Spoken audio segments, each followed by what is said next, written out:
ఇది మా పెరట్లో పెంచుకున్నటువంటి వంకాయ తోట. ఈ తోటకు ఎలాంటి పురుగు మందులు కానీ రసాయనిక మందులు కానీ వాడలేదు. ఈ తోట నుండి వచ్చే కాయలను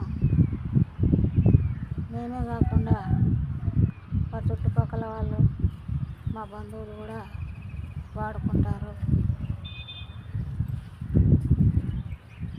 ప్రతి ఒక్కరు కూడా తమ ఇండ్ల వద్ద ఖాళీ స్థలం ఉంటే కూరగాయ మొక్కలు, పండ్ల మొక్కలు మరియు పూల మొక్కలు పెంచుకుంటే బాగుంటుంది.